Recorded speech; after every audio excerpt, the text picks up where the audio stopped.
Hello, hello, hello. Nag-almusal na ba ang lahat? Ang breakfast ko ngayon ay itong very big mango. Tatalupan ko na siya. O, pwede kayong makihati kasi ang laki-laki naman ito. Ang laki halos ng mukha ko.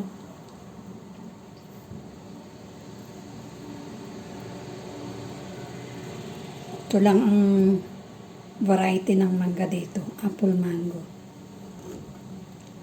Parang medyo overripe na siya, pero okay lang. Basta edible ka pat hindi ka pa lokbo, lamang tiyan ka rin. Mahilig talaga ako sa prutas. 99% ng lahat ng uri ng prutas kinakain ko. Kaya nagkape lang ako kanina. Siyempre, yung kape ko always full cream, lots of milk. Ay, ito muna ang kainin ko kasi kagaya ng palagi kong nababanggit, may high blood si Mami Wing. Nagtitake na nga ako ng medicine every day, 5 milligrams once a day. Kaya bawas-bawas sa carbs. Alam nyo na yung carbs na paborito natin, kanin. Din sa Israel, ang carbs nila mostly ay tinapay at patatas. Hindi sila ganong mahilig sa kanin. Kumain man sila ng kanin once in a while lang, occasionally. At in a very small amount. Hindi kagaya sa atin na isang plato, isang bandihado. Ay, naalala ko nung ako'y dalaga pa. Ang dami kong kumain ng kanin. May joke pa nga dyan eh. Nung elementary kami, may joke pero totoo. May isa kaming kaklase. Ang bugong noon, bugong ang tawag sa baon na kanin na may ulam. Balot sa dahon ng saging. Ganon din ba sa inyo? Yung mga lumaki sa probinsya, nakaka-relate. So, pag mahirap ka, nakabalot ang iyong bugong sa dahon ng saging. Pag medyo may kaya-kaya ka, sa Tupperware o kahit anong plastic na baunan. So, mahirap lang. Dahon lang ng saging. Yung isa naming kaklase, 2 bugong niya. Sabi namin, bakit 2 ang bugong mo? Kasi anya, wala akong ulam. Wala kang ulam, bakit 2 yung bugong mo? 2 kanin niya. Ang isa dyan ay ulam. Gets nyo? Yung isang kanin, yun ang pinakaulam ng kanin din. Ay. Yung mga buhay nung elementary. Meron pa akong isang kwento. Yung kuya ko naman, ang kwento ng tiyahin ko nung maliliit pa kami, wala na ang kuya kong ito. 4 yung 5 magkakapatid ang papasok sa eskwelahan. Okay? So, ang tuyo, 4 lang. Yung tuyong hawot, ang tawag sa amin doon, tuyong lawlaw sa Tagalog yun. Sa taga-Quezon, hawot ang tawag nila. Nung makita raw ng tiyahin ko, yung 4 na tuyo, wala lahat ulo. Tinanong niya ang kuya ko, sabi niya, saan yung 4 na ulo nito? Bakit mga punggok? Ang sagot daw ng kuya ko, ayun po ang aking inilagay sa aking bugong.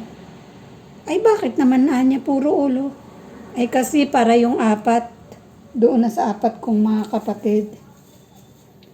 Touching naman. Totoo yun. Ganun kami kahirap noon. Kaya ako noon lumaki na mahilig ako sa ulo ng isda.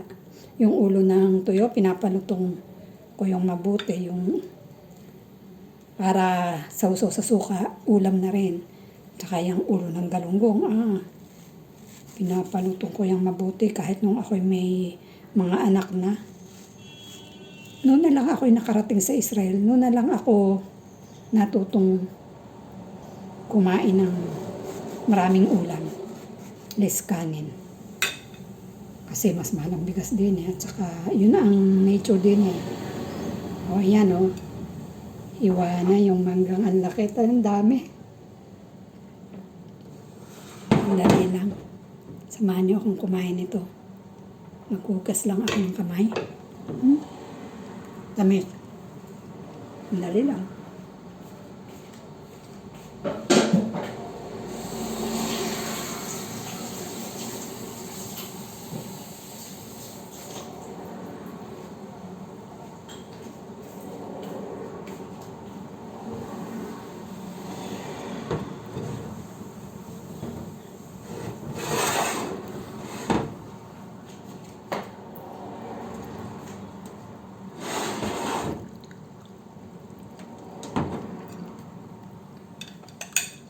For sure, hindi ko to kayang ubusin. Sa laki ba naman to? Tara sa loob. Kumain tayo ng mangga. Off ko muna ang kuryente kasi mahal ang kuryente dito by load.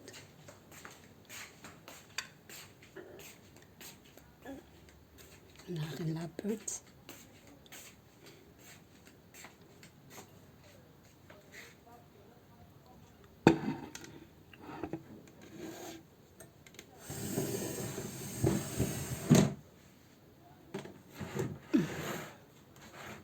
Tayo ng mapagsandalan ito. Samahan ninyo akong kumain ng mangga. Kung si Rocky Vlog ang palagi niyang minumukbang ay ulam. Ulo ng kambing, ulo ng baboy.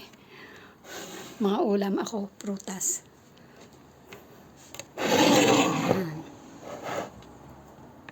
Mukbang tayo ng prutas. Tingnan natin kung gaano karaming makakain ni Mami Weng.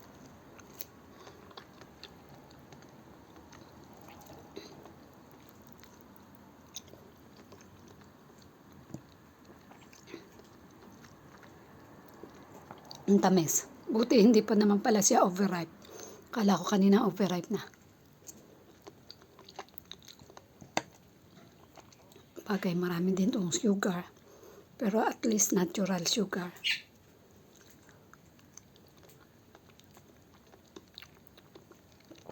Awa naman ng Diyos. Wala naman akong sugar pa. Wala ako.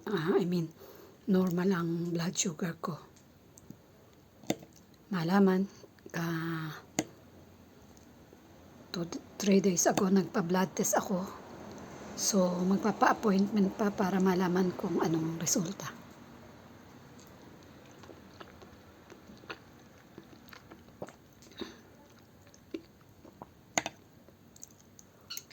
Ang tamis. Sino may gusto?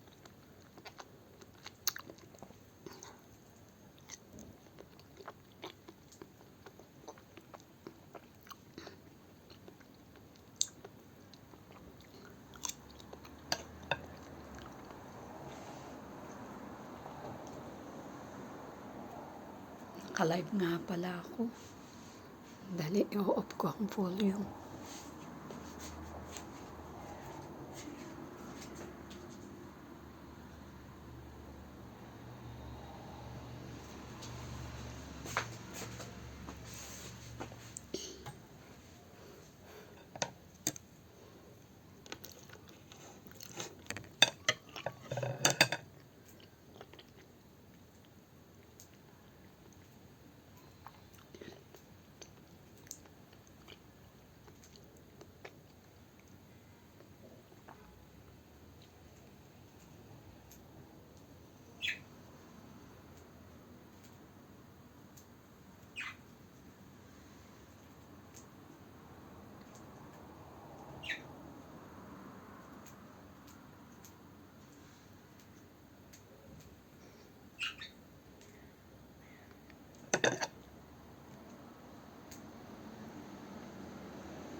matamis.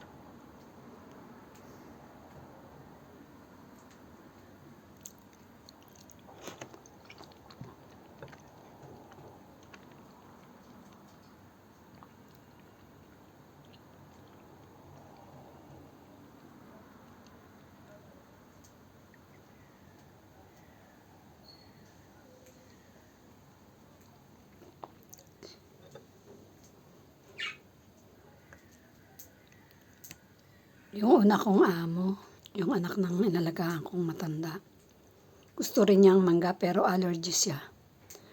Yung naamoy pa lang niya ang mangga, nagkakaroon na agad ng reaksyon sa kanyang balat, sa kanyang katawan. Pero binibili niya ako ng mangga na ako'y nasa kanya. So kahit gusto niyang kumain, iniwasan na niya kasi nga parang Ewan, hindi ko ma-explain kung anong dahilan. Basta sabi niya hindi maganda sa kanyang mangga, parang nangangati siya kahit hindi pa niya kinakain kasi nung una niyang tinry, nagkaganon siya. Tapos nung sumunod, hindi pa nakikita pa lang niya. Siguro ano na rin lang yun, psychological. Pero pag kinain niya talaga, doon naroon ang hindi magandang reaction sa kanyang balat.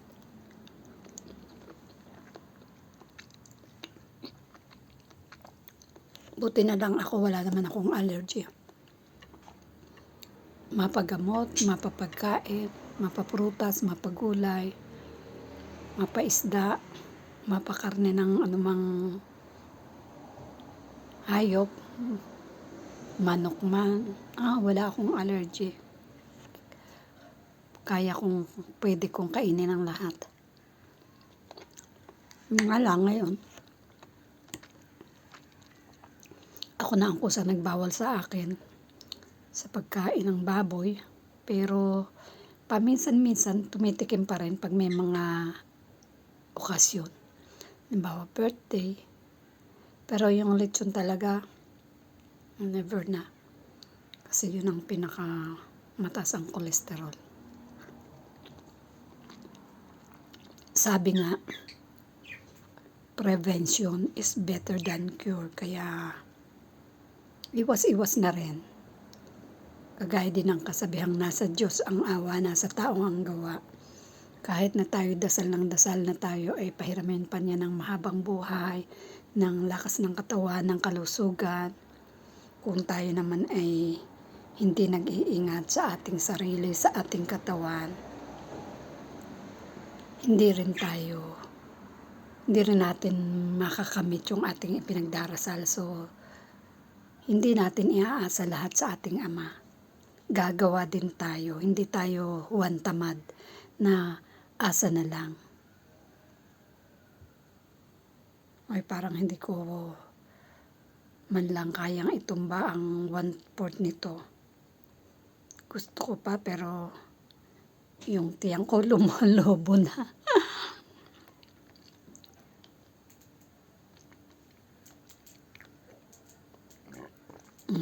Nagsalita na, Eb daw. Konti pa.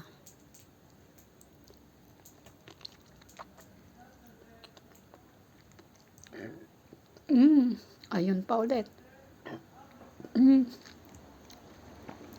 Yung hangin lumalabas, kaya tayo dumidigay, may hangin tayo sa tiyan. Pag napasukan ng pagkain, ino-occupy ng pagkain yung space na naroon ng hangin, kaya lumalabas yung hangin, dighay. Alam nyo ba dito sa Israel, mas nakakahiya ang dumighay kaysa umutot. Kaya pag dumighay ka, sabihin mo, ay, excuse me, isli ka. Pero pag umutot ka, ayos lang. Minsan nga sa kotse kami, naka-aircon pa ang kotse. Sabi ko, alay, ututan sila ng ututan naman. Hindi pa naman uso ang panyo din, di ba? Tissue lang, papel. Malimit lalakad ka, wala kang dalang panyo, o may dala ka man panyo, nakakahiyang gamitin kasi nga hindi custom, hindi tradition, hindi natural. Nagsasalita talaga ang akin tiyan.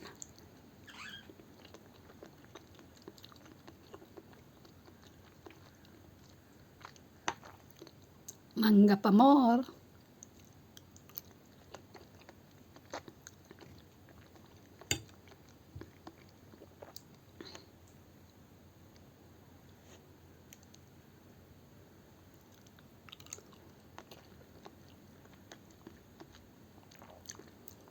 Kaya hindi ako magandang pakainin sa eat all you can eh. Lugi. Lugi ang bayad. Magaling lang ako sa una, sa tingin lang. Pag sasago pa na, wala na, talo na. Kagaya nito, tingin ko kanina, kaya kong ubusin yung isang malaking yun dahil yung pakiramdam ko, gutom na gutom ako. Kasi ang oras dito ngayon ay, magto 12 noon na. 11:56 ng umaga. Dahil nagkape lang ako, pakiramdam ko gutom na gutom ako. Kaya sabi ko, kaya kong ubusin tong isang manggang to. Hindi pala, daya lang.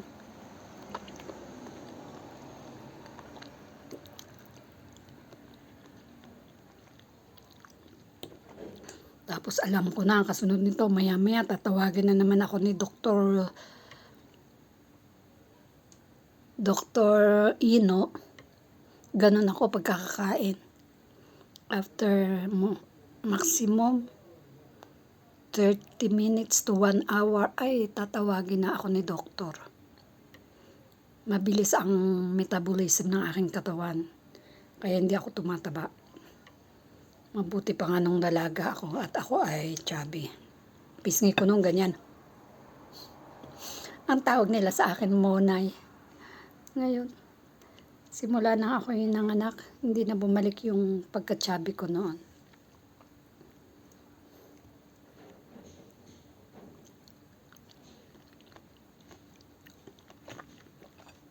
Hindi ko na kaya guys. Ilalagay ko na to sa rep dahil nagre-reklamo na ang aking tiyan. Tama na raw. Kaya merienda ko na lang to mamaya. O paano? Salamat sa pagsama nyo sa akin sa pagkain ng mangga.